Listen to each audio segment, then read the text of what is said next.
আসসালামু আলাইকুম, আশা করি আপনারা সবাই অনেক ভালো আছেন। নতুন আরেকটা ছোট্ট টেক নিউজ ভিডিওতে আপনাদের সবাইকে স্বাগত। আমাদের আজকের দিনে নাম্বার ওয়ান টেক নিউজটা হলো স্যামসাং। আপনারা সবাই জানেন যে তারা কিন্তু আমাদের সাউথ এশিয়ান জোনে স্পেশালি ইন্ডিয়াতে কিন্তু বাটন ফোন তারা ম্যানুফ্যাকচার করে সেল করবে না। তার পাশাপাশি বাংলাদেশের সম্মত এটা হলেও হতে পারে, কিন্তু তার পাশাপাশি মানে এর সাথে আর কি স্যামসাং রিসেন্টলি আবার ডিক্লেয়ার করলো যে তারা খুবই সুন আস্তে আস্তে স্মার্টফোনেরও প্রোডাকশন কমিয়ে দিবে। এবং তারই ফলশ্রুতিতে আমরা দেখলাম যে তারা 31 কোটি ফোন গত বছর প্রোডাকশন করলো, এই বছর তারা প্রোডাকশন কমিয়ে 28 কোটিতে চলে গিয়েছে। এবং তাদের মানে ভাষ্য মতে মানে তাদের টাইপ অনুযায়ী যেটা মনে হচ্ছে তারা আস্তে আস্তে স্মার্টফোন প্রোডাকশন বা স্মার্টফোন সেলিংয়ের থেকে আস্তে আস্তে একটু পিছিয়ে আসবে সম্ভবত, যেটা আমার ধারণা। স্যামসাং যেহেতু ওয়ার্ল্ডের প্রায় সবগুলো ফোনের কাছে ডিসপ্লে বিক্রি করে থাকে, সো তারা হতে পারে যে অ্যাক্সেসরিজ বা ছোটো ছোটো পার্টস বা টুলস এইগুলোর দিকে আরও বেশি ফোকাস হবে মোবাইল বিক্রি করা কমিয়ে দিয়ে। এরপরে টেকনিউজ হলো বাংলাদেশের পর্নোগ্রাফির ওয়েবসাইট এবং তার পাশাপাশি জুয়ার যেসব ওয়েবসাইট রয়েছে এগুলো কিন্তু বাংলাদেশের গভর্নমেন্ট ধরে ধরে বন্ধ করে দিয়েছে। বাট হঠাৎ করে দেখা যাচ্ছে স্টিল কিছু পর্নোগ্রাফি সাইট চলতেছে বা দেখা যাচ্ছে জুয়ার সাইটগুলো কিন্তু অ্যাক্টিভ রয়েছে, অনেকেই জুয়া টুয়া খেলতেছে। সো গভর্নমেন্ট আগামী জুন মাসের 15 তারিখ থেকে বাংলাদেশে সম্পূর্ণ নতুন এক ধরনের সার্ভার বসানো হবে।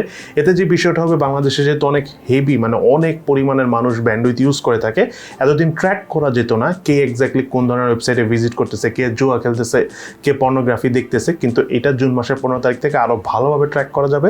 তখন প্রায় অলমোস্ট সব ধরনের জুয়ার ওয়েবসাইটের পাশাপাশি পর্নোগ্রাফি ওয়েবসাইটগুলো বন্ধ করে দেওয়া হবে। সো এটা অবশ্যই আমি একটা থামস আপ জানাই গভর্নমেন্টকে, বিকজ জুয়ার ওয়েবসাইট এবং পর্নোগ্রাফি ওয়েবসাইট দুটোই অনেক খারাপ এবং দুটোই অনেক ক্ষতিকর। গভর্নমেন্ট যদি অরিজিনালি বন্ধ করতে পারে দেন এটা খুবই ভালো হবে।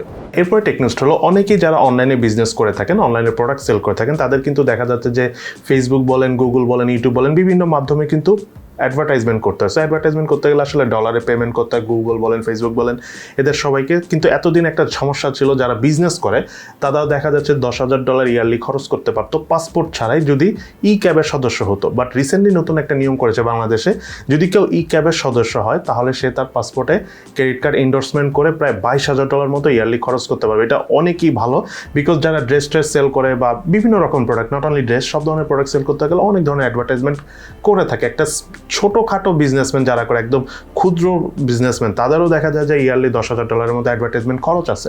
সো এখন অনেক ভালো হবে, মাঝারি সাইজের বিজনেসম্যানও আস্তে আস্তে অ্যাডভার্টাইজমেন্ট করতে পারবে নিজের টাকায় এবং নিজের শান্তিতে নিজের মন মতো করে অ্যাডভার্টাইজমেন্ট করতে পারবে, যেটা খুবই খুবই প্রয়োজন ছিল। অবশেষে এটার একটা সলিউশন গভর্নমেন্টের তরফ থেকে পাওয়া গেল। সো ই ক্যাবের সদস্য হয়ে যান, তাহলে আপনারা $22,000 মতো খরচ করতে পারবেন, এন্ডোর্সমেন্ট করতে পারবেন আপনার পাসপোর্টের ডলার, এবং সেটা আপনি আপনার বিজনেসে ইউজ করতে পারবেন। এদিকে রেডমি নোট 11 ফোন দেখতে দেখতে আমরা টায়ার্ড হয়ে গিয়েছি, বাট ঠিক সেই সময় রেডমি 11 5G নামক নতুন একটা ফোন আসতে যাচ্ছে, ইন্ডিয়ান মার্কেটে লঞ্চ হবে। বাংলাদেশ মার্কেটে এই ফোনটা আসার একটা স্ট্রং পসিবিলিটিস রয়েছে, সম্ভবত আগামী জুন মাসে না আসলেও জুলাই আগস্টের দিকে আসতে পারে। ডায়মেনসিটি 700 প্রসেসর দিয়ে এই ফোনটা ইন্ডিয়াতে লঞ্চ হবে, কিন্তু এই ফোনটার প্রাইস একটু বেশি হবে, 12-13 হাজার রুপিতে লঞ্চ হবে। সো বাংলাদেশে আসলে 15-16 হাজার টাকা হবে। এটা মেইনলি রেডমি 10 যেটা 2022 এডিশনের ফোন ছিল সেটারই সাকসেসর। তার এরপরে টেকনিউজটা হলো রেডমি নোট 11-এরই নতুন আরেকটা ভেরিয়েন্ট বাংলাদেশ মার্কেটে আগামী জুন মাসের 7 তারিখ অথবা 9 তারিখ লঞ্চ হবে। এটা রেডমি নোট 11 যেই ফোনটা ছিল সেটাই, বাট এটাতে একটু ডিফারেন্স থাকবে।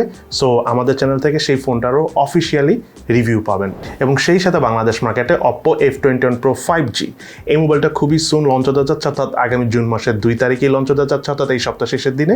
স্ন্যাপড্রাগনের 695 প্রসেসর দিয়ে ফোনটা আসবে। দামটা যদিও একটু ইন্টারেস্টিং, খুবই সুন অর্থাৎ জুন মাসের 2 তারিখে ইনশাল্লাহ আমাদের চ্যানেল থেকে এই মোবাইলটার ফুল রিভিউ আপনারা পেয়ে যাবেন। সো আজকে টেক নিউজটা এই পর্যন্তই। সবাই ভালো থাকেন, সুস্থ থাকেন, ইনশাল্লাহ দেখা হবে ফিউচারে।